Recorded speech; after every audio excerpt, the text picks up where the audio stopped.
Բոլորին դեմը մուկ է տշում կառավարության շենքի մոտ ու հորդորում այս ամենը լուրջ ընդունել։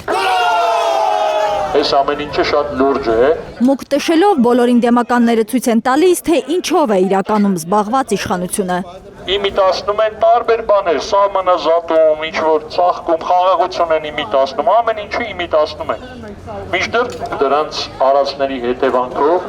մենք արյունով, կյանքերով, հայրենիքով պատասխան ենք տալու։ Բոլորին դեմականները հայտարարում են իշխանության գալու դեպքում մուկ տշելու համար աշխատավարձ ու պարգևավճար չեն տալու։ Եղբայր կարաս սպանես, բայց ըստե ենք անելու, չափելվանների մոտ ո՞նց անենք թրջովի մուկը։ Ոստիկանները չեն ուզում, որ մուկ տշեն կառավարության շենքի մոտ, թեկուզ ակցիայի տեսքով ու քարոզարշավի համատեքստում։ Արգրավում ու տանում են հատուկ բերված դարպասը։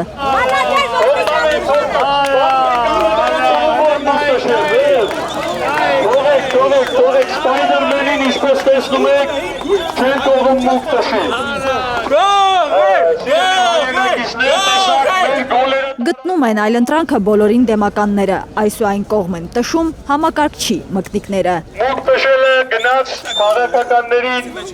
բաժին ասնի։ Քաղաքական այս ուժի ներկայացուցիչները հիշեցնում են իրենց նպատակը ոչ թե դասական կառավարման հասնելն է, այլ գործող քաղաքական համակարգը փոխելը։ Պետք է վերանա կայուն մեծամասնության մեխանիզմը, ընտրական շեմը իջնի մինչև 1%, քվեաթերթիկ պետք է վերադառնա բոլորին դեմ եմ տարբերակը, ստեղծվի ժամանակավոր կառավարություն, լինի ինքնալուծարում, ապա նոր ընտրությունների կազմակերպում։ Մեր շարքերում շատ լուրջ մարդիկ են հավաքված, շատերին դուք ճանաչում եք, որոնք հաստատ պարապ չեն կամ մուկ տշող չեն, բայց մեկը պետք է ասի, որ թագավորը մեր կա,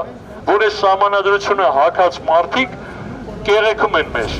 Ավելի վաղ բոլորին դեմականները Արաբկիրում թան ու մածուն են բաժանել, ասել են քարոզարշավի բերումով հատկապես Արաբկիրում թույն է վխտացել, ատելության խոսքի մակարդակը կտրուկ բարձրացել է, պետք է մաքրել։ Պապերի վախտապես պտի թան մածու խմենք, որ հոգիներս մաքրվի, էլի ես ձեզ։ Արփիս Քեսյան, Միլենա Պողոսյան, Հարություն Մաթևոսյան, Հայլուր։ Ժամանակ այտենց էր, չէ,